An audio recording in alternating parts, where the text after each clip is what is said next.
I feel like everybody's trying to get better. Everybody's trying to level up, expand, right? Set a boundary or a goal, right? A goal becomes a boundary. And when you hit it, you break through it, you set another goal, another boundary. Because when you set that, your natural instinct is you want to break through that boundary. As soon as you know there's a boundary, you're going to want to break through it. Mm-hmm. For sure. Yeah. I thought that I would be kicking ass, and I'll be like, this all I need to do is make $10,000 a month with my school, and I'm good.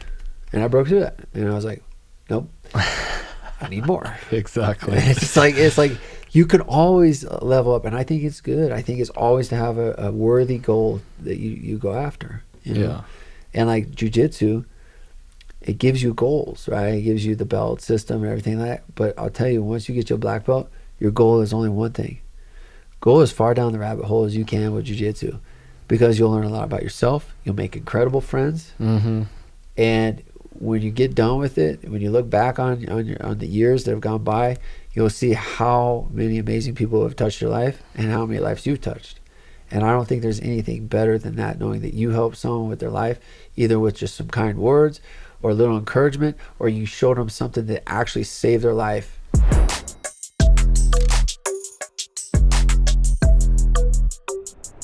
Welcome, everyone, to another episode of the Robert Patton Global Podcast. I'm here with Steve Hordinski from Catharo Training Center. Your Basil Hafez is jiu-jitsu coach, and Harris Talunzik. Yes. Yeah, and probably more, but that's kind of our connection here.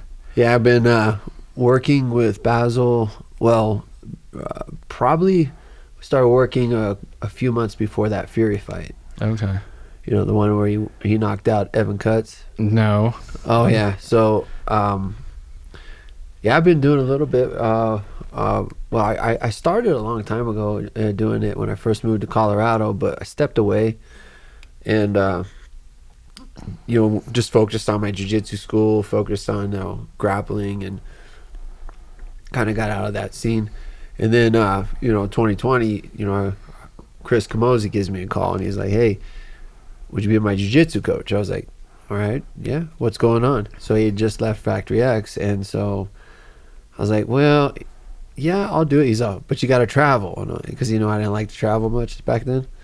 So I'm like, oh, man, you're right. I don't like to travel. But I was like, for you, Chris, I'll do it, man. I'll do it. So he brought me back in. Then I started working at Genesis. And we ran into Ray Bunkard.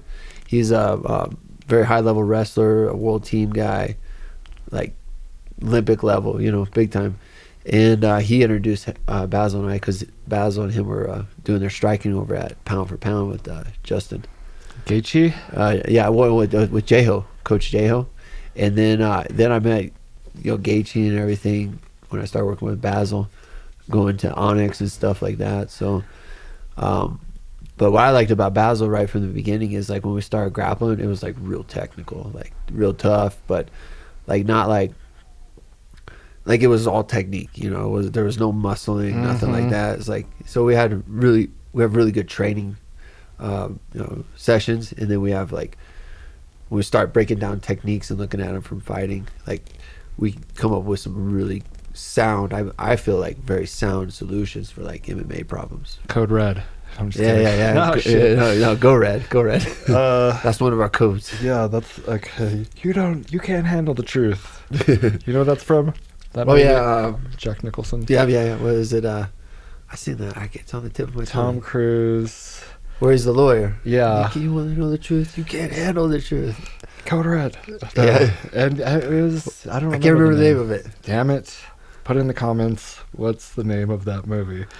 I'll think of it, probably. Yeah, we'll think of it before. But so he's a legit black belt then, not like a... Oh yeah, man. Yeah, because he's pretty young. I don't know. Well, so I started jiu-jitsu back in, like, 1997. Okay, that's when I graduated high school. Is that about? I graduated in 94. Okay. 94. I went as soon as I got out of school, straight off to the military. Okay. I almost didn't make it, because I was like, man, I don't know if I really want to go. So I was saying, my girlfriend at the time, I'd been dating her for a while, and I'm about to leave and all this stuff. And like my friends and my dad and Yeah. everything. I'm like, I don't want to go. Yeah. So they had a going away party, and I didn't show up to meet the recruiter. And then my dad came and grabbed me with the recruiter. Had my shit already packed.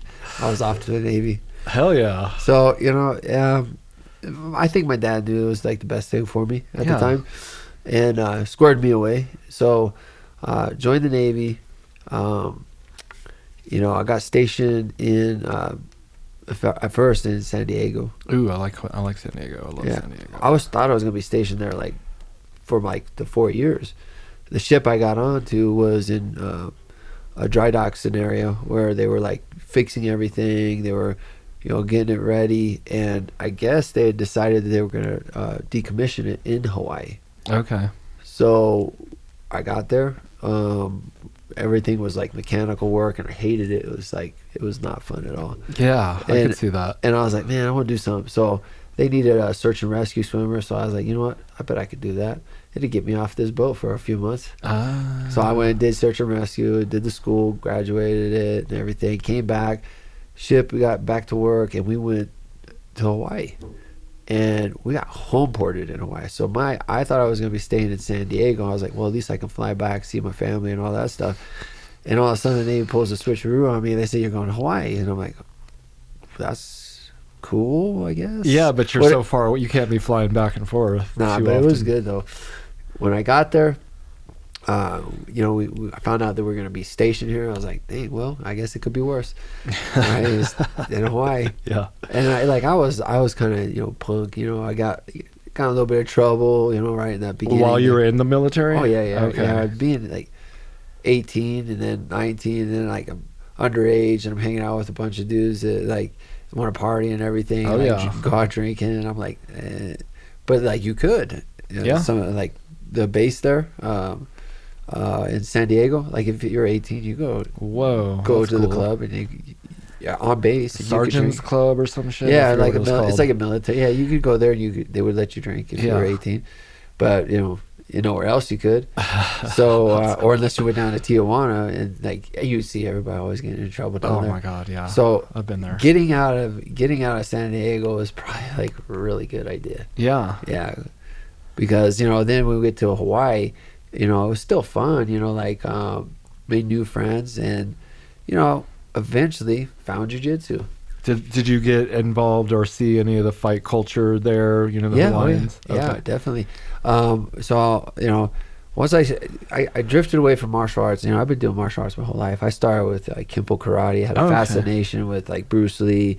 So I was always mimicking those things and practicing, and then I would do martial arts, and then I studied Kempo karate right in the beginning. That was all through like high school. I was doing that.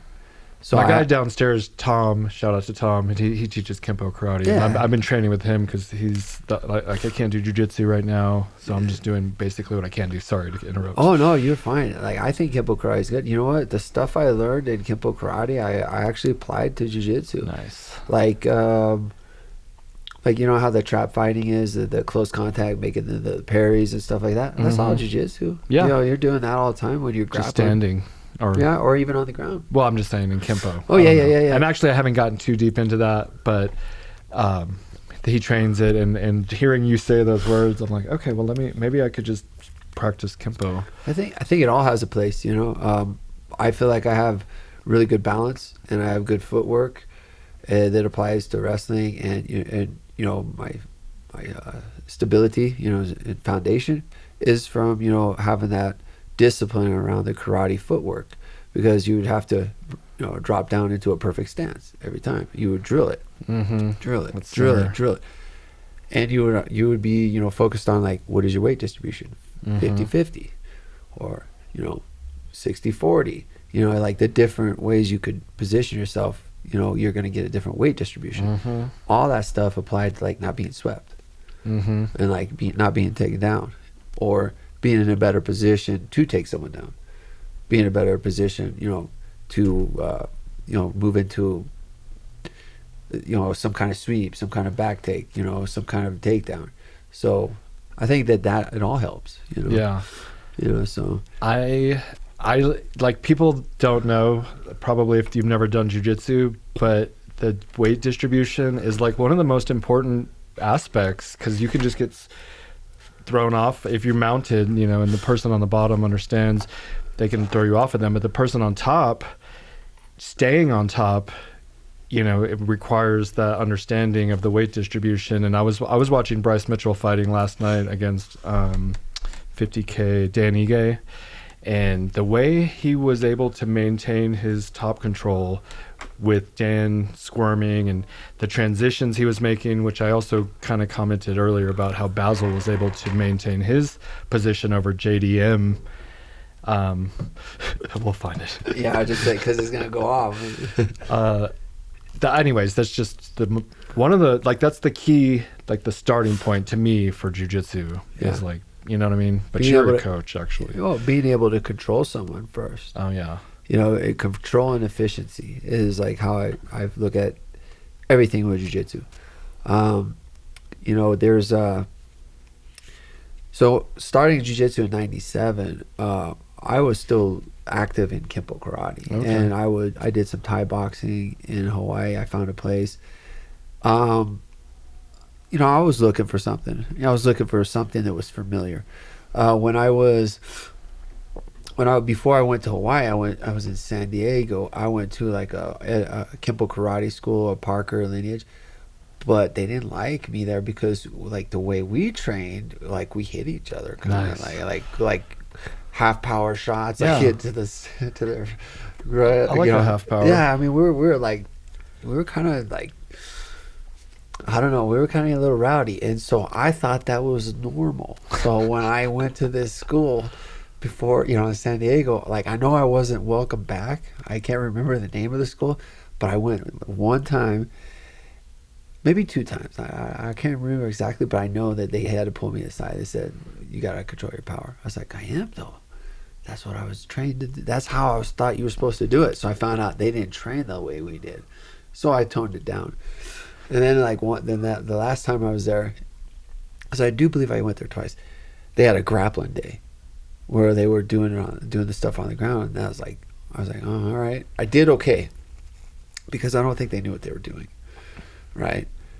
So I was like, all right, jiu-jitsu is okay. I think I can handle myself. So in 1997, when I met one of the Marines that was on board the ship I was on, Phil Cardella, he actually did real jiu-jitsu, from Helson through the Zuka brothers. So he was small, man. I was big. I was like I had to have been about 210 back then. Yeah, and I lifted all the time. I thought being bigger or stronger would be better for fighting, for like martial arts. And Phil Cardella beat the crap out of me. Nice. And he did it in such a way that like it was like stone cold face. I'm like, man, this guy is like stone cold looking at me, and he's kicking my ass. And then afterwards, he's real nice, right? And I thought to myself, I was like, man, if he wanted to, he could probably kill me, honestly. Yeah, like take your arm off or just like, choke you definitely, out. I'm like, I'm glad he's nice. But I was like, man, and I thought to myself, like, if people know this, like, I gotta learn it. Like, this is like a superpower. Yes. Like, it was the first time in all of the martial arts that I had been studying, it was the first time that I experienced a martial art that actually did what it said it was going to do. I'm going to show you how to choke someone out. Do it. And you can do it live. So after like one or two, or let's say maybe like 3 lessons with Phil Cardella, we were in the tank deck of this amphib, this LST 1184 USS Frederick. I mean, we had this empty space where we bring these Amtraks in, and that's where the Marines would be, and they have this big like table that rotates. And so what it does is when the Amtrak comes in, there's no way to turn it around, so it spins it. Nice. With hydraulics or some kind of shit. Yeah. And so we put the mats right there. Nice. And that's where we trained jiu-jitsu for like 5 months or something like that. And it was an eye-opening experience because like, I just got my butt kicked. There was no question. I didn't need to test it again. I was like, I'm learning it. Yeah.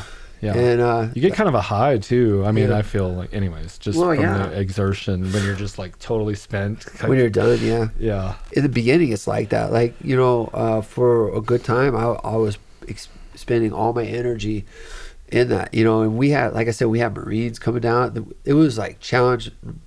Every night there was something going on down in the tank deck, and there was like challenges. Like Fight Club shit. Yes. Nice. But sometimes open hands, but like nothing terrible. Yeah. We were okay with it. You want an open hand? That's not true, because we did one where it was like elbow and headbutts too. So I mean, Whoa. we're I don't know why we're doing that. Yeah. It wasn't you're hard. young and crazy, probably a little bit. I think it was like somewhat intentional. It happened to me. I was like somewhat intentional, but not like maybe accidental. Yeah. I feel like I just frustrated the person. Like Tyson biting. Yeah, but we were hitting each other like open hands and like palm strikes and like lights punches the midsection. No gloves, nothing. Yeah. Just seeing if it works. That sounds awesome. Yeah, it was fun. We got to test it on each other. Nobody really got hurt, Yeah. Like we had fun. And then I found out that it worked. And I remember I had a friend of mine on the ship. He's still my friend. We were both from Colorado, right? Jeremy Witters. He's one of my like best friends, oldest friends. And I was older than him, so I was like, I went off to the Navy before him. Mm-hmm. He came later. Same ship. Nice. We were on the same ship together. Two boys from Colorado. Hell yeah. And he wrestled, and I did the stand-up martial arts. And when I found jiu-jitsu, he used to kick my butt. He would take me down, whoop my ass. And then when I found jiu-jitsu, he took me down and choked him out. Nice. And then I got him doing jiu-jitsu for a little bit. He stopped. What do you mean he stopped? He stopped doing jiu-jitsu. Why? I don't know, but he started again like what, about 4 years ago? Okay. So yeah. we're still friends and everything, but it started in that tank deck. I was training with Phil, one of my best friends. He's training now. He's doing real good.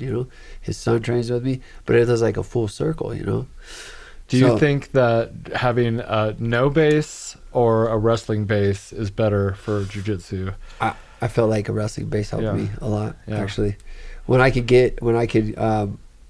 It was easy for me to not worry about being on my back. I was like, so what? I'm gonna learn how to fight here. I think some wrestlers might have that transition, like I'm not as comfortable on my back. So what I did is I developed my guard right away. That was the first thing I did. And I did that with a good trainer partner of mine, Barrett Yoshida. He was the one who kind of put me under his wing and showed me how to train. Is this all on the ship, or is this? No, this is when I got Station. fast forward. We went back. Phil and I trained together. We started at the IAEA school, which was with Chris and Mike Onzuka. Purple belts that had opened a school back then. They're badasses. Oh, yeah. They're still like people that I love and respect. They were my first teachers, along with Phil. And Phil was my first because he's the one who introduced me to it. And then Chris and Mike became my teachers. And my first term, I won. Helson put a blue belt on me, and then I started training at the main academy under Helson. Right away when I went in there, as soon as I was a brand new blue belt, I'm like gonna go training, and there was a lot of people there. That academy was really beautiful. It had when you came up the stairwell, you had a private mat room, you had the front desk, you had the main mat room, and then you had another mat room. Whoa. Like for like when we did the MMA stuff, and then you had the showers. Like it was a full service. Like this, like it was nice. Nice. And it was full. It was always full of just savages, And so I got on there, and right away I linked up with Barrett. He whooped my ass. It was some shit I'd never seen before. I was like holding him. He spun underneath me, and I was in a triangle. I was like, dang, that was something else right there. So then I started naturally. I was like, all right, I'm gonna train with this guy. And so he would just have me. I come in, we drill. He's like, we're gonna do these drills. I was like, okay. So we just did that all the time. We had training logs, and we would log all the stuff we're doing. He said, make sure you get at least 3 taps today. It was like kind of what I got from it, because he's like, make sure you get taps, make sure you log them, tell him what you did. If you get caught, write it down. Okay. He was very like adamant about that. And so you still do that? Do you? I mean, maybe not still, but did you keep that up? I guess I did, and I created a version of that.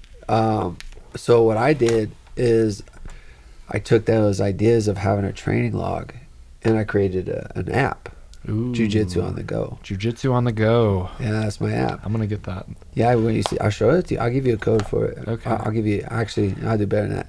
I got you. Okay. I'll get you the access because Hell yeah. you're gonna. I'm gonna hook you up. Yeah, too. you hook me up We'll with trade. some good stuff here. So, and also you let me be on your podcast, so I appreciate that. But you'll like it. It's a jiu-jitsu lifestyle app. What inspired me to do it is that, I always try to look ahead, and I think to myself, like, I heard this somewhere. They said, think of how you're going to live or do business or 10 years from now, and think about how you're going to do it, and then do it now.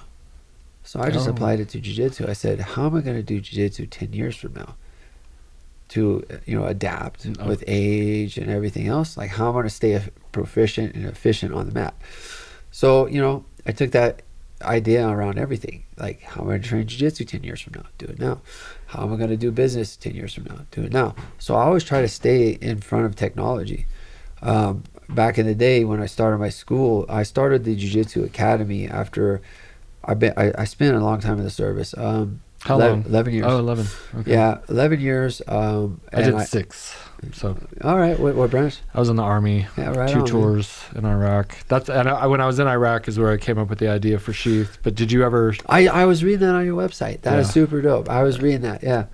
Yeah, that's cool shit, man. Yeah, but so 11 years. But like, if you did 11, most people would be like, okay, I'm just going to do 20. What happened? All right, here's what happened. So I didn't want to go in the Navy and do just any job. I was a competitor in jiu-jitsu. I pushed myself. I wanted to win. I mean, I won a lot in competition. So I'm very competitive. And my dad, when I was a kid, told me about the Navy SEALs program. Yeah. And I'm like, you know what? That sounds like something I want to do. Never got a chance because I never could get started. Yeah. You have to get have selected. Well, you have to have a vision. Oh, okay. I didn't have. I used to wear glasses, and so I didn't have the vision requirements to even try. It was super bummed. I mean, because I went in there and I was like, all right, I'm gonna do this, and then I found I couldn't do it, so I'm like angry on the ship, and I think that's probably why I got a little bit of trouble because I pissed off. I was like, the thing I want to do, I can't do. What the fuck? Yeah. But fast forward, I meet some divers. I learned about diving, becoming a Navy diver, and I'm like, guy tells me, well, you'll be in the community when they okay the eye surgery, you could go and do it. I was like, sounds like a plan. He's all, don't be surprised if you love being a Navy diver more. I was like, okay. Sounds pretty cool. Yeah, it was fun. So I went to dive school in '99. I was graduated second in my class. There was a deal I had with the commanding officer there that if I was graduating first in class, he sent me back to Hawaii so I could continue training jiu-jitsu with Helson. So I didn't make it, but he still was like, good job, right? You kicked ass, right? And I was working, I was training, I was even coaching out there. Somehow I got linked up with like just kind of coaching an MMA fight there with a guy to train with me a little bit. He didn't win, but he put some effort in. But like it was like my calling was jiu-jitsu. The right? first taste of coaching. Yeah, it was neat. I liked it. I like teaching, so it was. I knew I was going to do it at some point, especially spend time with Helson like I did. Seeing what kind of life he lived as a jiu-jitsu master, and he was like pretty well off financially and all that. Yeah, I mean, like Helson, he lives a different kind of lifestyle. I would say that he's a great guy. He has a big heart. Everybody got issues, but I'll say he's a good man. He just kind of like, we just don't talk too much anymore at all, really. But I have nothing but love for him. But I saw how how passionate he was about jiu-jitsu, and I saw how it was helping everybody with their life. Yeah. And I saw that that he would give you the shirt off his back. He's that kind of guy. Yeah. So and I saw how people treated him. I saw how he interacted with people. I went and did the seminars. I went and competed. I mean, I even lived with him at one point in time. And I knew I wanted. I remember sitting down in a hotel room after a competition in Ohio, and I told him that I wanted to teach jiu-jitsu. And he gave me he said something to me that'll stick with me forever. He said, he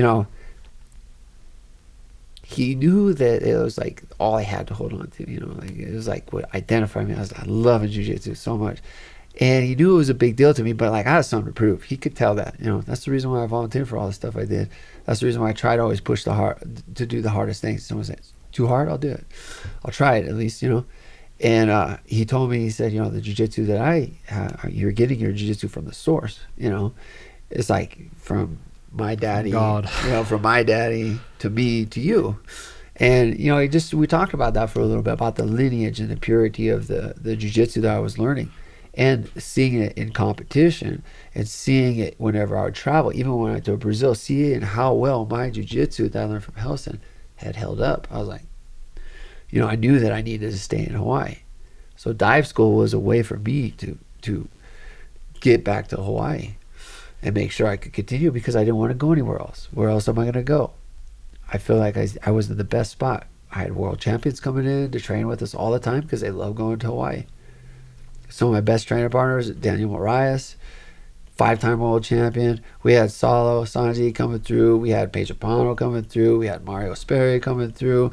I got to experience jiu-jitsu from all these people. Clever Luciano, and then it just on and on. Henzo came through. I mean, it was everyone. Bustamante when he was fighting. It was dope. It was so awesome to have that much high level jiu-jitsu, because we didn't have the internet like we do now.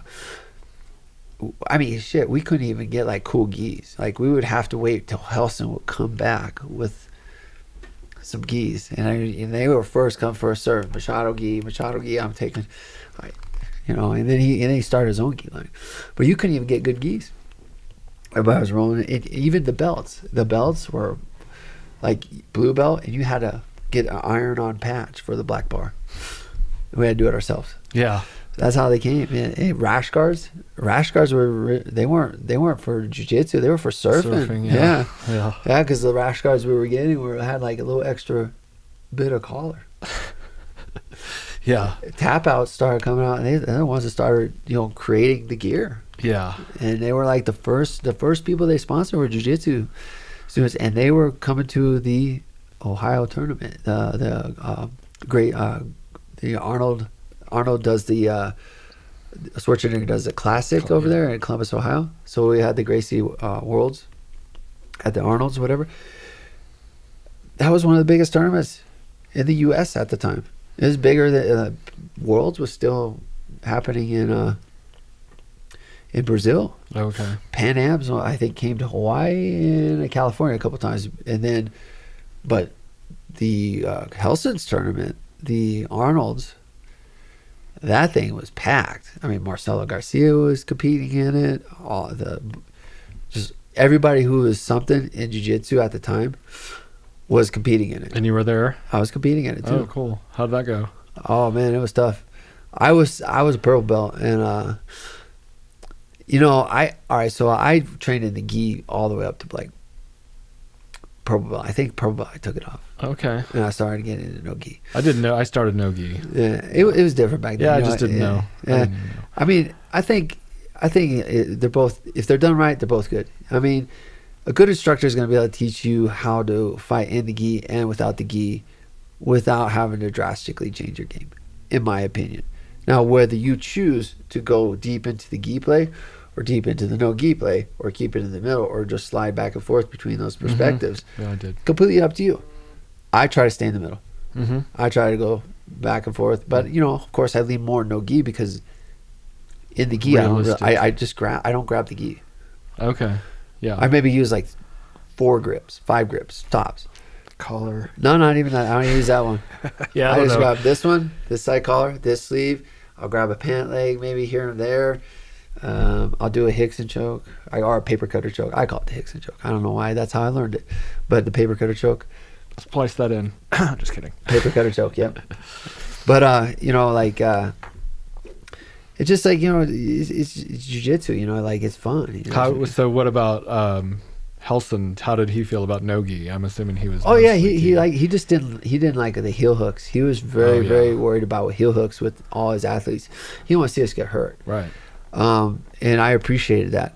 So when I started getting into like competition, I really wanted to test myself. So as a purple belt, I was competing against black belts in no-gi competitions, and I was doing super fights, and I was winning a lot. You know, I was beating some black belts.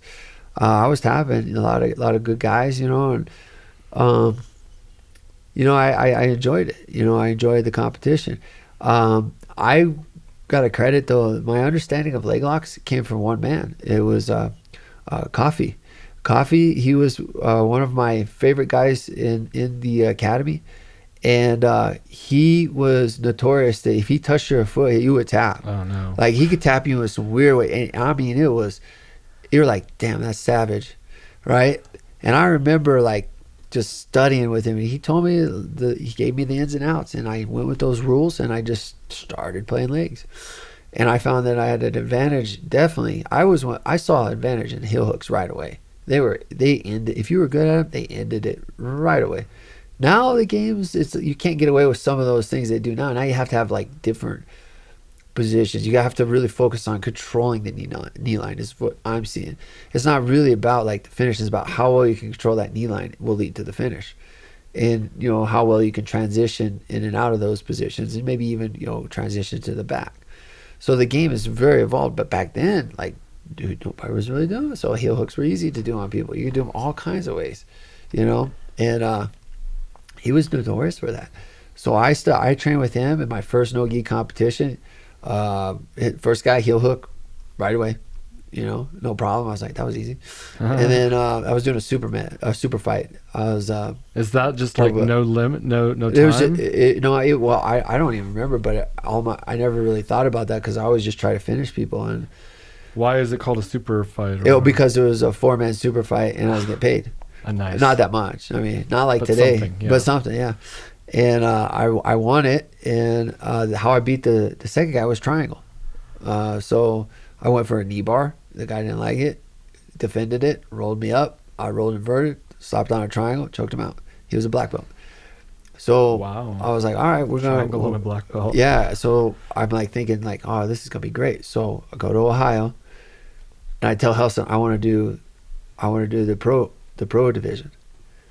And he's like, sure, Steve. Da, da, da. I was like, yeah, I want to do the pro division. So the first guy I get pitted against was, I'm going to probably brutalize the last name, but Mark Lehman. Oh, yeah, Lehman. I went against him.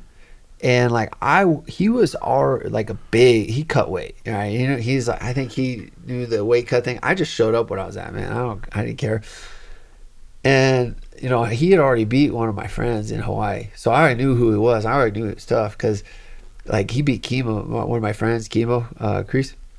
He beat him in competition, and Kimo was one of my tough training partners. So I knew the guy was good. But I was like, I'm going to kick this guy's butt. I'm going to try my hardest. And I did. I tried my hardest, and I was doing pretty good. It was a 10-minute match. So it was 10 minutes, and I think it came down to the last 20 or 30 seconds.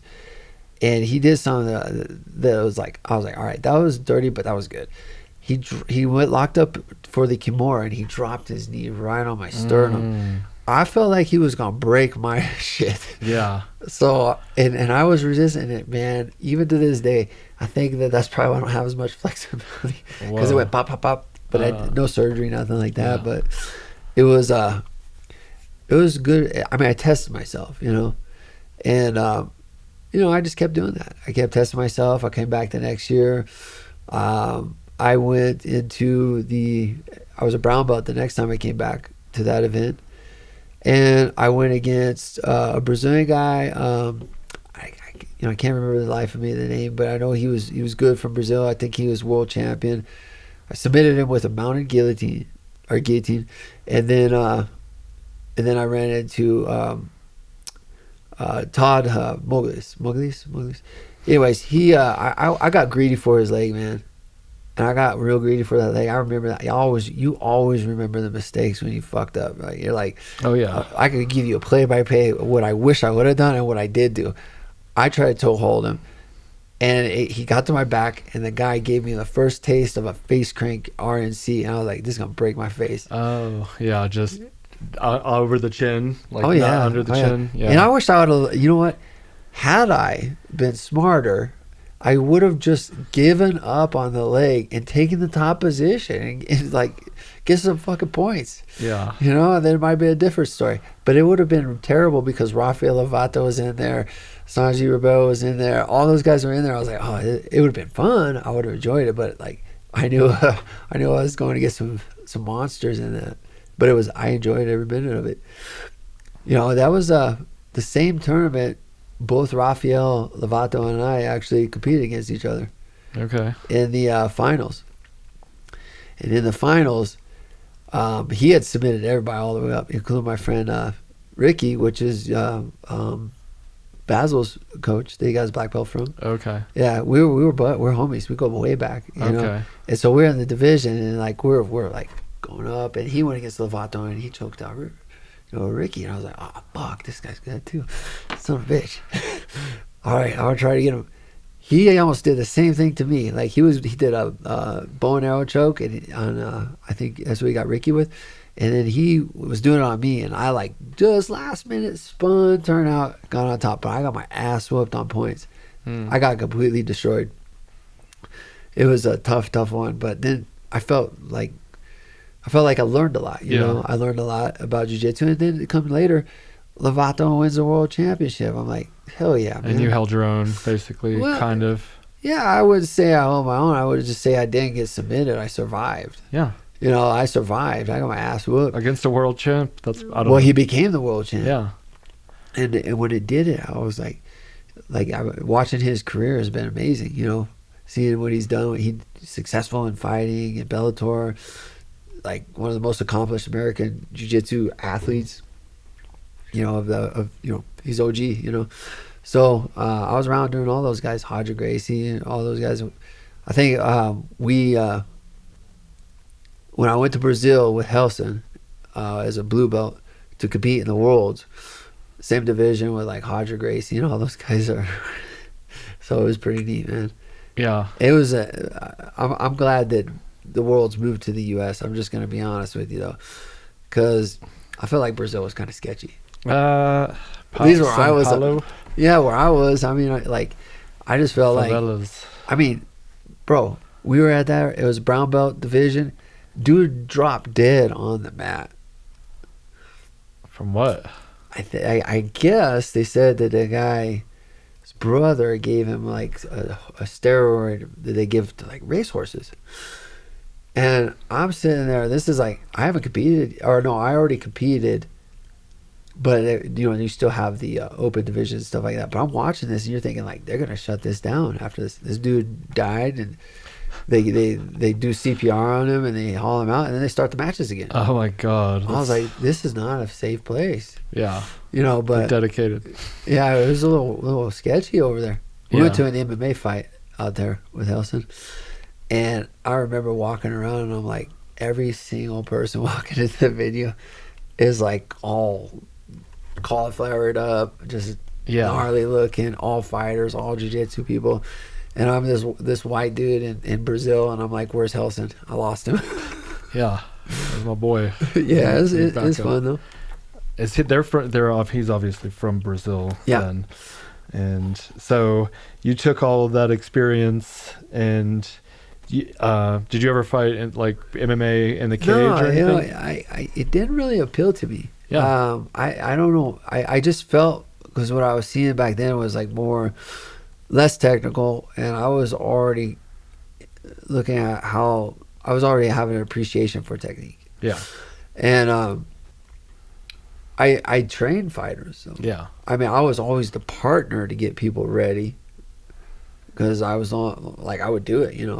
I was durable enough to do it, and I was just a good training partner in the room. But I just never got that bug. I did the jiu-jitsu competition. I don't know, I just got really fascinated with jiu-jitsu. I just wanted to study it. Yeah, but then like your vision was more for coaching, or because you have to make a living, you know? Well, I knew I wanted to keep doing jiu-jitsu, so I knew I would teach. I knew I would coach. I knew I'd open up a school. I didn't know how. I just knew I'd do it. Right. So I knew that was my path, especially after I stopped competing. And when I stopped competing and went full-time coaching, it and teaching, it just affirmed everything that I knew already. I competed to test myself to see how good my jiu-jitsu was and if it could hold up against the best in the world. And when I felt like I did enough there, I was like, you know what? Now I'm going to study jiu-jitsu. And I did. And I've been studying it ever since. And innovating ideas. I mean, there are people that they're going to figure out the same stuff you did, right? If you do it long enough. But figuring out for yourself is different than someone teaching it to you. I don't know how often that happens for people, but I experience it all the time. I always have. So I think I always had this thing for jiu-jitsu and like learning jiu-jitsu and understanding jiu-jitsu. Like, why is this the most efficient way to do this? What's happening here to the human body? How come this works? How come it doesn't work? Where's everything going to fall apart? So I don't know. It just studying that and then applying the core principles of the jiu-jitsu that I learned is that, you know, you're building a jiu-jitsu that should be applicable in the streets or in the cage, and my athletes prove it. Mm-hmm. So I get more from seeing them succeed. I've already had my time. Yeah. You know, mine as a coach, mine as a business owner, and I want to build, you know, I'm building my little legacy, you know, with my community and, you know, giving my expression of jiu-jitsu to the world, like said through the digital and, Mm-hmm. you know, through my academy and everything like that. So it's neat to see people achieve their dreams. And so if I could be a part of like Basil's dream to, you know, be in the UFC and continue, and Harris is to be in the UFC, you know, he'll get there too. You watch. He'll be there soon. Yeah, I'm excited for him. We had a really good conversation on this podcast. He's a fun guy to talk to about. Yeah, he's grown on me quite a bit. Yeah, he gets so fascinated. Like just so the other day, we're at sparring, and you know he's working hard too, and he's trying to make. I don't know if people realize, but man, those guys you see on TV, it takes them a long time to get there. Mm-hmm. You know, like to be a fighter in the UFC, they sacrifice everything, and they're not making that much money until they like until they put their footprints in that arena and they make something happen, right? So, but man, I see the hustle and I see the grind, and you know, you get really connected with them as a coach because, like, you want nothing more than the best for your athletes. You know, you want to see them succeed. I don't want to see an athlete give up on his dream, you know, because, you know, giving up on your dream sucks. Yeah, I tattooed SHEATH on my back in 2013. It's this huge tattoo, and what I tell people is I did it to prevent me from quitting because I had started a business or tried to start a business before. That was a really good idea. It was a multi-million-dollar idea, maybe even billion. It had to do with keys. Yeah. And I called them like crazy keys. There were these artistically designed keys. And this was in 2001. And I quit before I created the final product because it was too hard and I couldn't figure out how to do it. And in 2006, I saw those keys at Walmart, at Lowe's, at Home Depot. Damn, right. You know, where they have like the Broncos or whatever. And that was my idea. Yeah. And I quit. And so after that, when I came up with SHEATH, I got it tattooed on my back, and it was to make sure I didn't quit, because if I did quit, and let's say you're walking down on the beach, shirt off, and they'll be like, "What's SHEATH?" And I would have to explain it. Yeah. I'd be like, "Oh, that's a dream I gave up on a long time ago," or whatever. That's a hard one to swallow. Yeah, and so, and I stuck with it, and here we are. So that's badass, man. I like hearing stories like that, man. You know what's funny you said about the tattoo? My whole arm is my logo. Like everything there, it's like jiu-jitsu, the kanji, each triangle for the degrees that are in the black belt. The griffin is my logo. I see the claws. The claw, yeah, it's a griffin, and then up here is the Gracie. Oh, sick. Seal from the lineage that I was born into jiu-jitsu with, right? So yeah, I did that for a similar reason, so I won't quit. Yeah, and I mean I've seen a lot of my like people I'm a fan of, like Sublime, Bradley had it tattooed on his back, and Wiz Khalifa had, I don't know, it's these people, it seems like a dedication to do that. And so, and like a lot of the fighters, Cerrone, a lot of fighters have their name, I don't know. I think there's you ever I'm sure you've heard it when they I'll get the story wrong, but they say burn the ships. So Yeah, you don't have a way to turn back. You can only move forward and succeed. You're either gonna succeed or die. Yeah, I mean, you put yourself in that situation, you'd be surprised what you could do. back against the wall, your back's against the wall. Yeah. Your story though, you told me about with the keys. You ever hear was it 3 Feet from Gold? Mm-hmm. Yeah. You must have read Think and Grow Rich. I've read all of them, man. Yeah. I had a mentor that instructed me that he would not work with me at all or teach me anything about business or being an entrepreneur unless I would read these 3 books: Think and Grow Rich, Science of Getting Rich, and The Kabbalion by the 3 Initiates. Okay, I didn't. I read The Science of Getting Rich by Wallace Wattles and Think and Grow Rich. What was that other one? The Kabbalion by the 3 Initiates. So it's a pretty heavy book.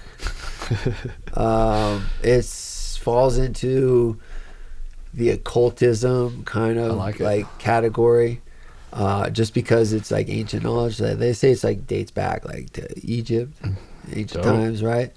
It talks about like Hermes, scribe of the gods. Yeah, right? Trismegistus. All the laws. The Emerald Tablet. Emerald tablets. I mean, I never got that far with it, but I did read the material, and when I read it, it wasn't what I was expected because it was more scientific than it was like spiritual, spiritual and like mystical, right? Mystical. It wasn't mystical. Okay, it sounds like it would be more mystical. No, that's what I thought too. Yeah.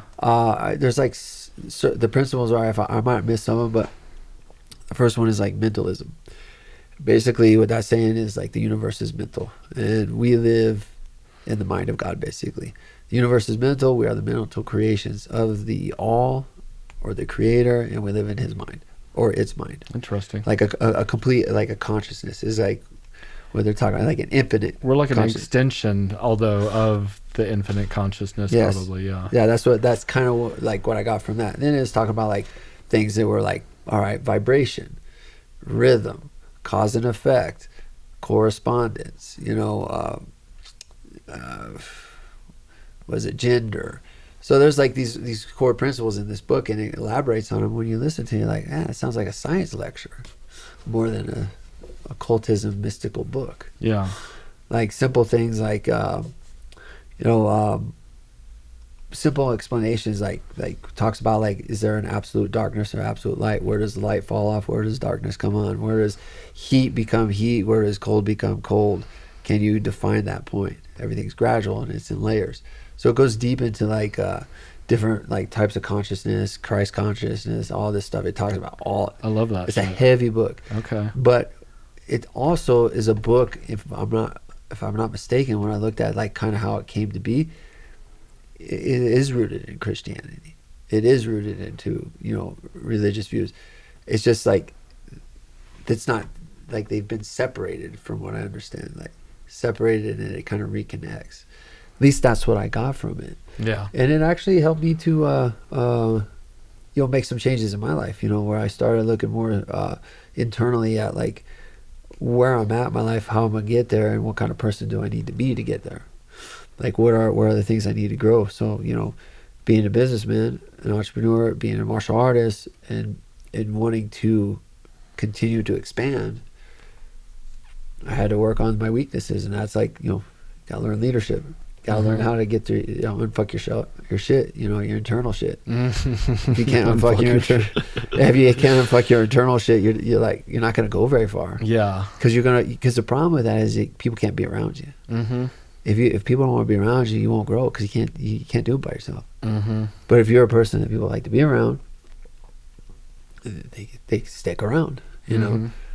Not always. There's some people that don't stick around, no matter how good you treat them or whatever. That's their shit. Mm-hmm. Yeah. Let them go. Yeah. They're probably going to be a problem anyways.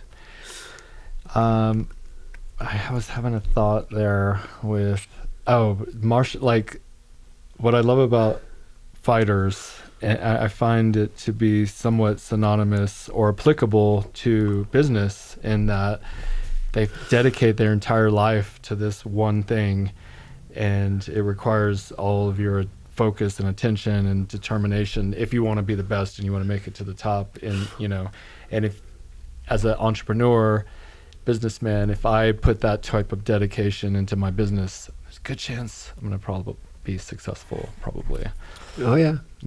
And that's what I love about fighters, and that just that will, the focused energy and determination to toward a goal. Absolutely. I think martial arts is good for that. I think that every parent should put their kids in martial arts. 100%. I mean, you're not going to get a better set of values if you find the right school. And that's the thing, you got to find the right school. Cobra Kai. Yeah, like I would say this: if you're looking for jiu-jitsu, I look for a couple key things when I recommend people. Like, I have students all over now. I'm gonna say this, and I want someone to maybe try to prove me wrong here, but I bet I have a student or even an instructor in just about every school, like known school in Colorado. Okay. Because I've been doing it a long time. Yeah. And that's not necessarily a good thing. Some of them aren't with me because we I was an asshole or something and pissed someone off, or vice versa, And I don't really hold no grudges with that stuff, anymore. So like, if they hear it and they're like, I'm in that category, we cool, bro. But we don't need to talk. We're just cool. Yeah. And that's my take on it. Like, I'm not gonna give people too many chances in my life if they burn you, but I'm not gonna be vengeful or upset or anything like that. So that part of me has been part of the martial arts growth right there. But I don't know. I mean, all I've learned about jiu-jitsu is that it helps people. Yeah. It helps people cope through some things. It helps people to get a little perspective on where they stand. Like a lot of people think they can fight, and then they get in there like, I don't know shit about this. It's very humbling. Yeah. And when you humble someone, like the military, that's what they do. They strip you down and humble you. Mm-hmm. They strip you down, humble you, and then if you either don't fit and get processed out, or you get to stay. And then you learn the ways. Yeah, you like overcome. I remember in basic training them telling me I wasn't going to make it. I was a piece of shit. I was weak. And that fueled me. I was determined to prove them wrong. And ultimately I ended up beating everyone in the battalion as far as physical fitness and marksmanship, leadership. I was up there. And that's awesome. The only thing I didn't do well was with the regulations. Either like memorize these fucking massive books of regulations. And the military has a funny way of doing it fast, right? Though, like they put you in like some situations, like, all right, I better figure this out. This is gonna suck. So you grow up real fast. Yeah, I think jiu-jitsu does that too. And like, you get a guy in there they're either going to face the facts that like they're not as tough as they thought they were, and they're gonna want to grow, or they're gonna leave. Yeah, and then jiu-jitsu is probably not the place for them because the egos run the show. You gotta leave it. Mm-hmm. Or you have to tame it. Like, I don't feel like anybody ever really fully leaves their ego at the door. Right. Let's be real here. Otherwise, why you got all these injuries that happen, right? Yeah. Like, well, and how have you managed to make it 27 years or training? Yeah, well, I don't know. Yeah, about 20. Well, I'm about 27 now. Yeah. So I would say that the way that I started changing is I realized when my body couldn't push as hard as it did when I was like in my 20s and stuff, when I was competing. Like, I could push hard, Mm-hmm. and I was natural. Like, I know a lot of people who see me back then, they thought like maybe I was on the juice and shit like that. I was in the fucking military. I wasn't risking my career or my setup, man. I had to start the Old Navy Jiu-Jitsu team so I could get more leave, so I could go back and compete in the mainland and shit, So I was about to jeopardize that. And plus, I hate fucking needles. I'm not gonna do it, right? Yeah. And so like everybody would say, "Oh, you're on roids." I'll tell you straight up to this day, 100%, swear to God, never touched them, and I haven't yet. And I'm not saying I won't, because I'm 47, so like, I'll be 48 in January. I'm still like, trying to do the natural way, with the good eating, the right kind of supplements that are natural, that seem to work for me, that help me to stay on the mat. So I try to keep my inflammation down. I try to eat well. When I get in there and I try to roll, I'm very, very careful on how I manage their power. So a lot could be said when you lock up with someone. You could tell how good someone is by how they grip you. One grip could tell you a lot of like what you're about to experience. So that's the first thing, is I could feel like this person is going to come at me hard just by how they grip me. And when they would do that, I would allow them to kind of advance into the position, because the heavy resistance, if a guy is really big and he wants to pass your guard, the more you tense up, the more you resist, the more stress you're going to put on the joint. And if you're older, you've been doing that for too long. So you have a chance of injury, is what I found. But if I learned to like kind of flow with you, and I learned to let you kind of move into somewhat of the position you want, but slightly off, by creating angles, false grips. I use this thing called a false grip.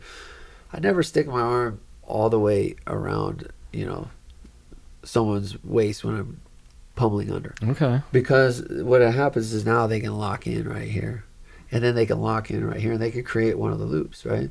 And you can get finished there. At the very, you're still, your head's caught. It sucks. But so what I do is I just kind of insert a upside down hook, and I just let it ride in that space. And you know what? It neutralizes power. It makes it to where it's a little bit harder for a guy to control me. And the moment they change their idea, the timing window opens.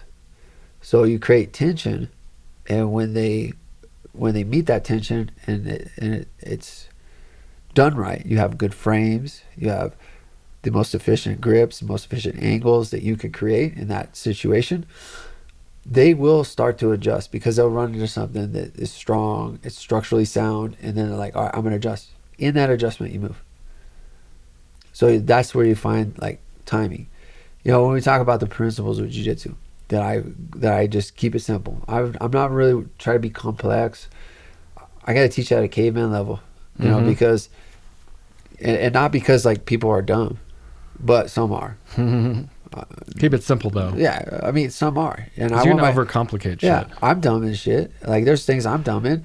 So if someone can't teach it to me simply, and make it something that I can easily apply, then I can't do it. What's the point? I discard it. So like I know I was like that. So definitely, if you can't make it simple, then it's like it's not going to be useful to someone under pressure, in my opinion. Yeah. Like, all right, I'm going to give you a complex idea that you're going to have to do while getting punched. Good luck. Yeah. And the guy wants to stand up. Yeah. That's the biggest thing right there, jiu-jitsu. Anybody who wants to play jiu-jitsu works all the time. Yeah. Because you've agreed to the game of jiu-jitsu. I'm going to be on the bottom if we're playing jiu-jitsu, and I'm happy, I'm comfortable. Like I'll stay here all day. I'm playing my guard and everything like that, right? That's not good in a fight. Yeah, because if they break off of you. Yeah. Yeah. So, that's a big challenge there, especially if that's all you do is play jiu-jitsu and you haven't ever trained with someone who does MMA. I would say if anybody's out there that listens to this does jiu-jitsu, like if you're not training with like MMA fighters, or you're not training with wrestlers, or someone, or just creating a situation where you have someone that all they want to do is stand up, you're hurting your jiu-jitsu, because you'll never be able to hold down someone like that. Yeah. And a lot of people that do jiu-jitsu, I don't know if you're working on your striking, so now you got a guy who knows how to punch you and stands up again. So now you got to do all that work to bring it back down. I don't like making those mistakes. But that's why you have to change. You have to understand how you can keep the most pressure into the shoulders when you're passing the guard. You can't let the hips. So you have two access points, two accesses that you're gonna control from. If I go from your butt, your seat, to your head or base of your neck, look how big that point's going to be. It's going to be much larger than the one from hip to hip or shoulder to shoulder. So which is going to be easier to rotate on? Hip to hip, shoulder to shoulder, or from your ass to your head? You're going to get stuck. Yeah. You're not going to be able to use your legs. Yeah. You're going to get pinned down. And when I'm controlling the bottom knee, the bottom leg, you're going to have a hard time. You better have really good frames, because you're going to be just smeared across the mat. And if I get a one-on-one control, now you're stuck.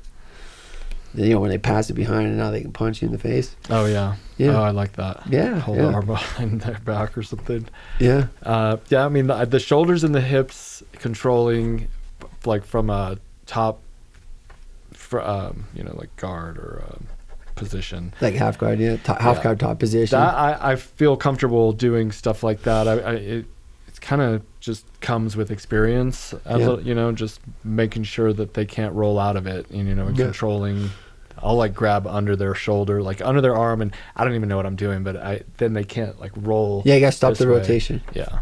Yeah, that's good. You know, you figure it out because you have to hold someone down. Yeah. Right. And that's what I'm saying is, like, if you add that element of like, let me hold someone down, you'll find, if you do it long enough, you'll find the best way to hold them down. Yeah. Where to put your head, where to put your arm, what leg you have to manage.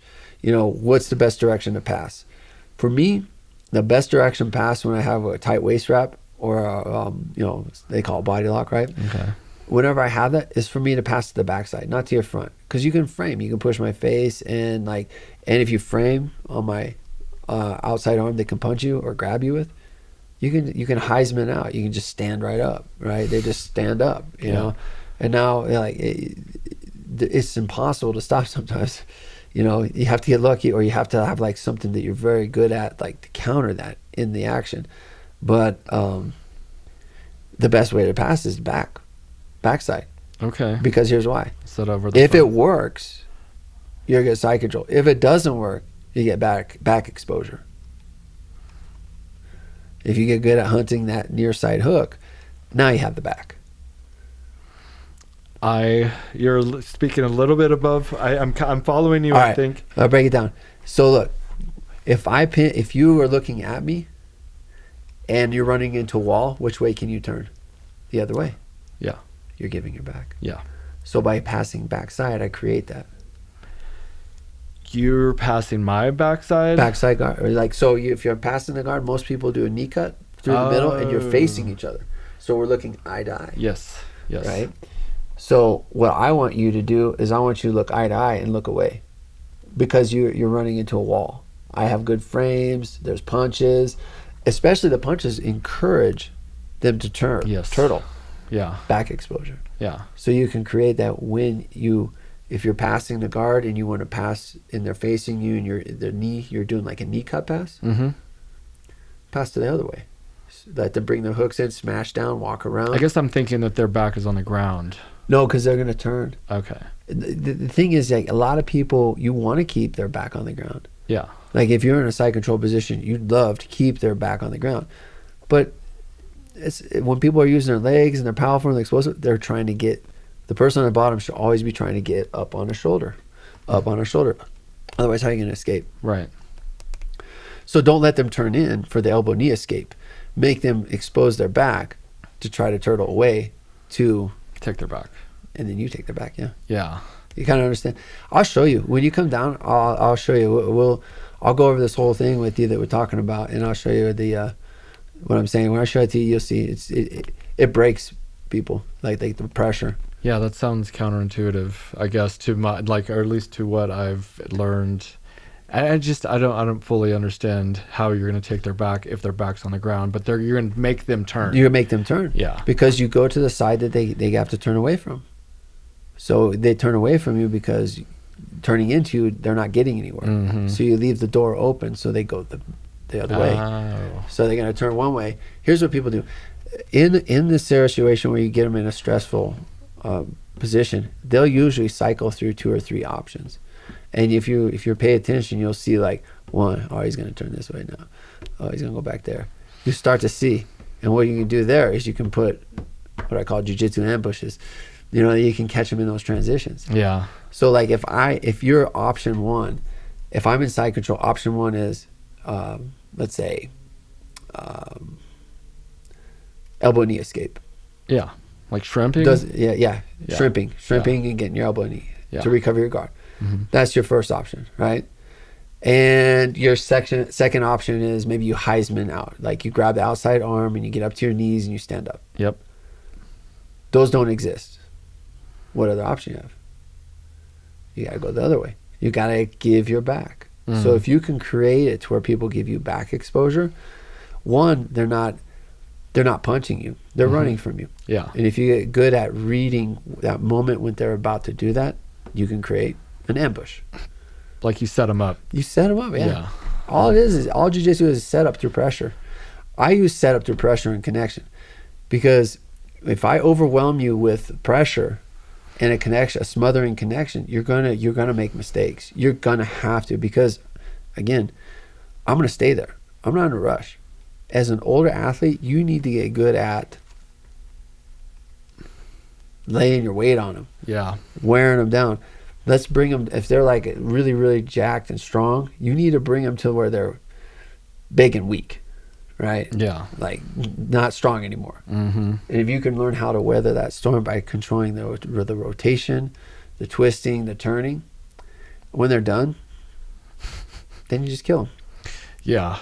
It's reminding me of this guy I was rolling with at the headquarters, the Brazilian Jiu-Jitsu headquarters in Colorado Springs, and he was like a college football player, just jacked. And I don't like rolling with guys way bigger than me, but we were going for like almost like tackling he was trying to take me down because we're starting in the standing up position, and I feel like I would have had a hard. I never finished him. I never got close to getting him in a dominant position because he was just so much bigger and stronger than me. And we were doing 3-minute rounds, and I'm still a white belt. I've been a white belt for like 20 years.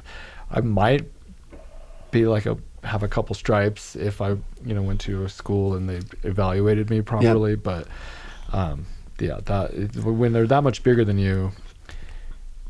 And they're, just like jacked. Because I was telling you how I hurt my knee. I was going up against the 6'6" guy, and I was able to control him and manipulate him. But he was also very like a novice. Yeah. So. Well, I would say like in that situation, like I don't try to roll with even myself. I don't roll with those guys. Yeah. Because like they don't really get it yet. Yes. And if you're gonna roll with a bigger athlete, roll with a bigger athlete that has been doing jiu-jitsu for a little bit. Exactly. Because they're gonna be technical and big. Yeah. And I'd rather roll with someone who's technical and big than spazzy and big any day, right? Yeah, exactly. And I would say with those kind of guys, that's again, it goes back to like as soon as you lock hands, you can tell what it's gonna be, right? Or when they get ready to explode, what they do? Big old power breath, right? And then here it comes. So I would listen for that when I would train with people like that. The best thing to do with big guys is get them on their back. Now, you're not going to sweep them, but you can stand in base. Like, grab the collar, bop the leg, and then stand up. Like, grab the ankle and just do this kind of knee pop or an ankle pop where you're like, now they're on their back and you're in that knee cut position. I would do that.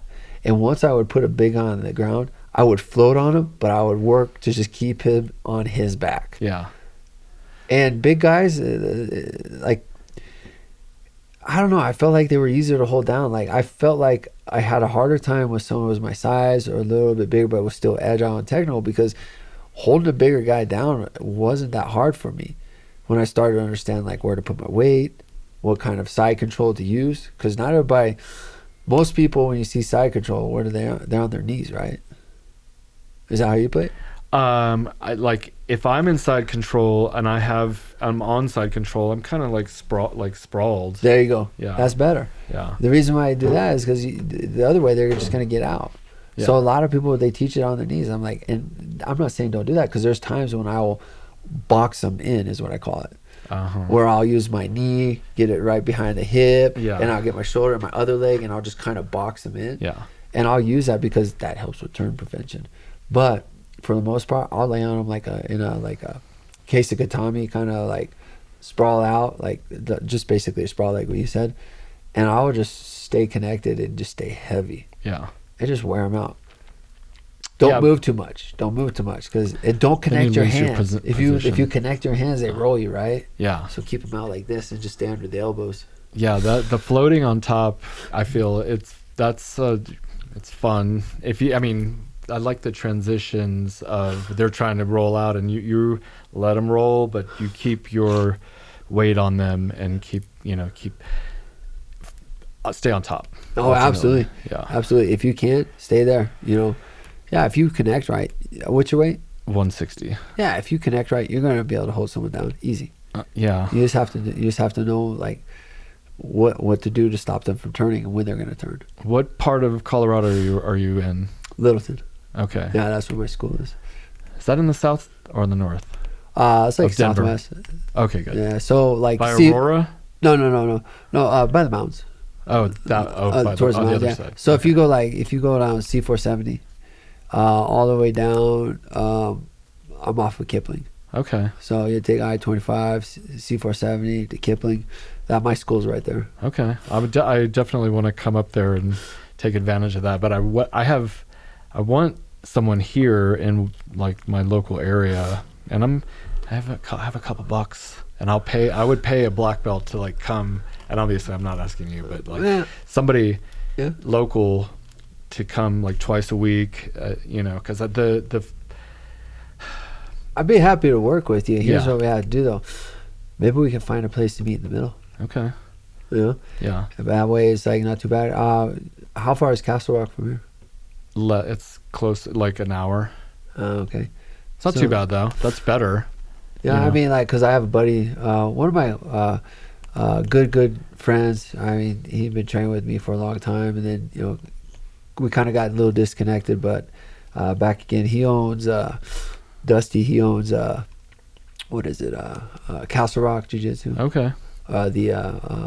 Actually, they changed it to Fulcrum. Oh, I think I've heard about that. Yeah. So I've known them forever. Yeah. So maybe I'll talk to him. Maybe we can swing by there. But I'll be happy to work with you on some stuff. Come down. And with the one thing I started doing, which is interesting. I don't know if a lot of people were ready for it, but when 2020 happened, I already had my digital stuff already done. Yeah. So I could like digitally coach people. Yeah. And But so- I need a partner. Yeah, but if you have a partner, yeah. Yeah. But like I have people that I like actually get on Zooms with and like FaceTime and like go over stuff that they're doing inside my app. Like they pick a lesson and they work on it, and then I'll correct them, and then they'll send me videos. So I've done some video coaching too. Yeah. If you have a partner, I'd be happy to show you some things. I show you a couple of things, give you an idea. You work on it for a month, come back, get another idea. You'll have success. Okay. Yeah, That's and you all. could do it where you're at here. Yeah. All you just need is bodies. I show you some things. You show me what you're kind of struggling with. What kind of questions you have. Like, hey, I'm getting caught in this. I've got something to show you. I'm sure. Hell yeah. If not, I'll figure it out. That's what I do. Yeah. I've been putting up on Facebook, just like we have a community page, and I'm like looking for sparring partners. Yeah. And just because I was going to the headquarters and they brought in a Brazilian jiu-jitsu black belt, and it's so funny how like wide a gap there is between even certain black belts. It's like, but he was just, we just got done rolling. I think we did like these 2-minute sparring, and there was 10 people, and we kept rotating until we went through all 10. And you're spent at this point. Yeah. And it's so fun, and we're all just kind of like drunk, from the exhaustion. Yeah. And he was talking about how that's what jiu-jitsu does for a lot of the practitioners. Is you come in, you're all like tense, and you have like maybe some anxiety or whatever, but when you're done rolling, you're just like, oh, it's all. Yeah, I feel it's like I would say that training jiu-jitsu and getting into that after you get comfortable with it, and you're able to kind of disconnect from your thoughts. Mm-hmm. You're using your body, but I don't know how in tune you are in that moment when you're fighting in your body. I feel like you're just reacting, at first. Yeah. But I feel like it's kind of a form of meditation in a way, because I think the basis of meditation is for you to be able to disconnect from your mind and your body, and maybe do some internal thinking and kind of like explore like kind of your own thoughts in a quiet space. I feel like jujitsu, even though it's not quiet per se, because there's music, but I can't remember any song that's ever playing when I'm training. I can't remember sometimes what I did in the role. I've been really trying hard to be present to that though. Like, and sometimes when I'm really active, when I'm really thinking about it, I can remember the exact role. But like, how many people can do that, right? So the challenge for me was like, I want to see how much I can remember in all those transitions, right? And that's how, like, I don't know, like I feel like doing those different things where you like, you're reacting, you're not really thinking, you're responding, you are not thinking about the fight you got in with like your wife or something, you know. Like a lot of people, they come in, you see like, oh man, that dude's kind of, hey, how's it going, Bob? You know, Yeah. you know, or so, you know, like I'm sure people have done that to you, where you come in, you're like, you doing all right, you know, or something like that. Yeah. Man, I see my students come in, and I'll be like, especially like someone like Joe, my buddy, you know, him and I've been doing life together for a long time. He's one of my first black belts recently. I have a lot of black belts that I've promoted. I mean, I would say probably less than 50, but maybe like 30 something, 30, 40, I don't know, something like that. I have to like total it up. I'm not working with all of them anymore, but like there's people that I've been part of with that, and been very much involved with their jiu-jitsu. But like, I never had promoted until recently a student of mine from white to black belt. Oh wow, all the way. Yeah, so this last promotion we did, I got my 4th degree, which was cool, you know, because like I'm like, wow, I've been doing this a long ass time. And then I was able to, you know, promote 6 of my oldest students to black belt. Like I said, some of them came to me as blue belts, and you know that's still big, you know, because they've been with me for like over 10 years easily. Yeah. And then 3 of them were from white to black. Nice. So that to me was like, they stuck with me that long. That means I guess they could put up with me. But they all are in the morning crew. Oh, okay. So maybe that's how it works, because they don't take class from me all the time. Yeah. No, you know, they're good people. They're all like the my professionals. They're all like, you know, cops and firefighters. Oh, okay. You know, people who work at Lockheed. You know, people who are getting up early. They're disciplined, so they come in. I have one of the biggest 6 a.m. classes, I think. Whoa. It's stacked. There's like 5, 6 black belts sometimes in that 6 a.m. class. Multiple brown belts, multiple, you know, purple belts. And if you're a white belt, you're usually, that's what you're dealing with. I like that. I would rather roll with browns. Yeah, and they're gonna blacks. take care of you. Yeah. Yeah. Someone who blues. knows jujitsu isn't gonna hurt you. I know. You know, they're gonna be like, oh, don't do this because of that. They're gonna kind of help guide you Yeah, I like that. instead of the blind leading the blind. Yeah, I've heard so many people say like they don't roll with white belts, but I was in a white belt class and I was really just going for the sparring. You know, you do the repetitions, the different things for the first 45 minutes, and then you get like the last 15 minutes to spar. Yeah, oh yeah. That's how most people do it. That's my favorite part. We do a little bit different at my school. We roll for 30 minutes in the beginning. Oh. Some people come in, they do their stretching, and then we start the timer. We run 5-minute rounds for 30 minutes. Oh, I love that. And then I do a little bit of instruction. And I teach mostly concept theory. You know, I don't, you know, very few. I'll show you sequences off the idea, but I'm not going to like teach you like a whole bunch of moves. Mm-hmm. I'm going to teach you something that I think could be a universal concept that you can apply in multiple areas of your game. That's what I want to focus on. Because if you get that, the other stuff you're going to learn, you can make work. Mm-hmm. You know, the principles make it work. The concepts make it work. The strategies make it work. It's not always the step and the technique. The step and the technique don't make it work. It's knowing how and when to apply and when to move and when not to move. Yeah. Yeah, all the places I've gone it's always the step-by-step technique. You do drills and then you roll, and that's fine. There's nothing wrong with that. It's just like, for me, I feel like I've done it both ways. Like I said, I've been teaching jiu-jitsu since I always started teaching when I was a blue belt.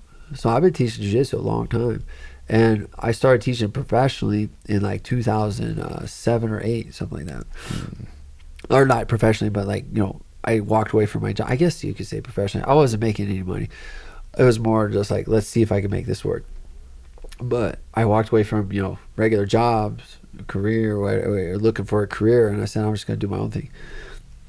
When I did that, I think it was probably one of the best things ever, of course, because it pushed me to grow into a person that could, like, look at myself and be honest with myself and say, you know what, you got to fucking up. You got to do this right. You got to do that right. It really put things in perspective, right? Yeah.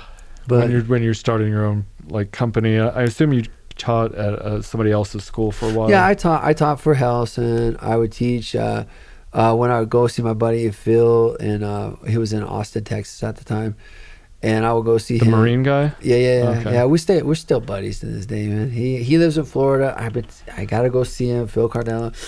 He's one of, I love that guy. If it wasn't for him, You would have never started. I would like to think that I would have, but I wouldn't have started then. Right.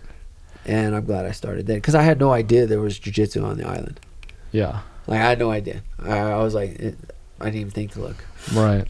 Yeah, my first experience, and we'll have to wrap it up soon due to time issues. No worries, yeah. But it was a buddy of mine, and we just pushed. He had trained with someone a couple of times, and then he wanted to teach me some like arm triangle or whatever, and just a few different things. And we pushed the couches out of my dad's, in the living room, and we just rolled on the carpet, and that was and I remember just at the end of it, just laying there, just I gotta do this. Yeah, it was. It's a good feeling, man, when you exhaust yourself like that. It's like goes back to this. I feel like as a human being, I feel like everybody's trying to get better. Everybody's trying to level up, expand, right? Set a boundary or a goal, right? A goal becomes a boundary, and when you hit it, you break through it. You set another goal, another boundary. Because when you set that, your natural instinct is you want to break through that boundary. As soon as you know there's a boundary, you're going to want to break through it. Mm-hmm. For sure. Yeah. I thought that I would be kicking ass, and I'll be like, this all I need to do is make $10,000 a month with my school, and I'm good. And I broke through that, and I was like, nope, I need more. Exactly. It's like you can always level up, and I think it's good. I think it's always to have a worthy goal that you go after. Yeah. And like jiu-jitsu, it gives you goals, right? It gives you the belt system and everything like that. But I'll tell you, once you get your black belt, your goal is only one thing. Go as far down the rabbit hole as you can with jiu-jitsu, because you'll learn a lot about yourself. You'll make incredible friends. Mm-hmm. And when you get done with it, when you look back on the years that have gone by, you'll see how many amazing people have touched your life and how many lives you've touched. And I don't think there's anything better than that, knowing that you helped someone with their life, either with just some kind words or a little encouragement, or you showed them something that actually saved their life, like an officer of the law or a woman that's going to be victimized. Like, I've had it all. I've had women that have been able to like protect themselves because they learned a little bit of jiu-jitsu from our school, and bullies, like kids bullies. I mean, yeah, if you're a bully and one of my kids beats your ass, I'm sorry, come in and learn lessons. You'll learn how to defend yourself and to be a better person, but you deserved it. Totally. Yeah. And like teaching kids the confidence that you get from learning jiu-jitsu, just people won't fuck with you just by the way you're walking. Yeah. Your features change, your physique change, your mind change, the way you look at people.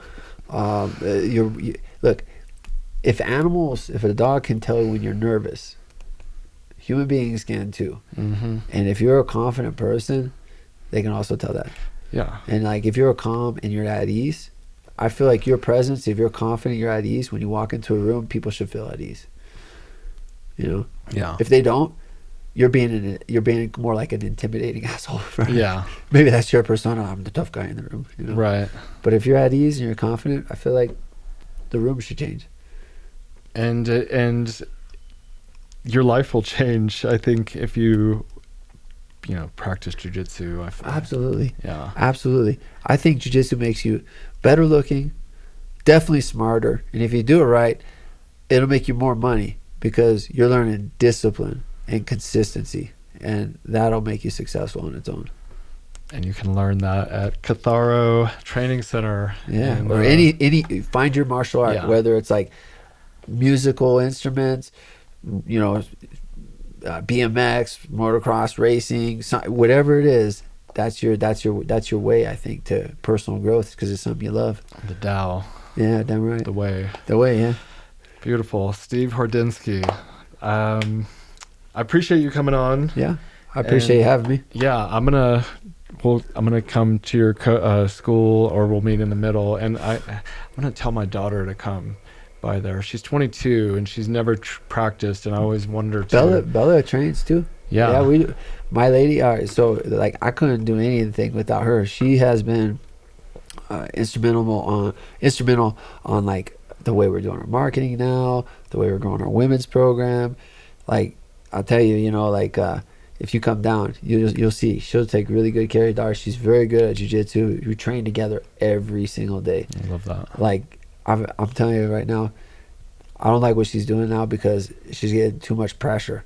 Like, I can't move the way I want to underneath her because she's like just crushing me sometimes. So she's a good teacher. Hell yeah. Yeah, when you come down, we'll get something lined up with you and your daughter, and then she can work with Bella. Beautiful. Yeah. Okay. Yeah, man. Well, thank you for coming on. It's been enlightening, and I appreciate you and just driving down here to spend time with me. I'll come down again. Okay. Next time we'll train though. We'll go to your school. Okay. Yeah, it's pretty down here. This is a nice area. I didn't know. It was like when we're driving in, I was like, hey, wake up, it's pretty. Yeah, yeah. So Bella's looking around too. We're living in it's a beautiful landscape. It's very nice. It's like a painting. But okay, well we'll make that happen. Absolutely. And all of you, check him out, Steve Hordinski. It's a Hordinski something on Instagram. Yeah, so Jiu-jitsu Hordinski Jiu-Jitsu on Instagram. Hordinski _ Jiu-Jitsu. Just Steve Hordinski. I'm like, there's not many of us. No, yeah. It's a kind of unique name. So Catharo Training Center, we're in Littleton. If you're someone who wants to look at Jiu-Jitsu and you're not around, or you don't have a school, or you just want to check it out, Jiu-Jitsu on the Go. It's in the iOS App Store and the Android, so you can check that out there too. Booyah. We'll see you guys next week or soon. I haven't been doing them quite weekly. I've been doing them like every other week, a little. Anyway. This is fun, man. I appreciate you having me down, man. Thank you so much. All right. Peace, everybody. See you next week or soon.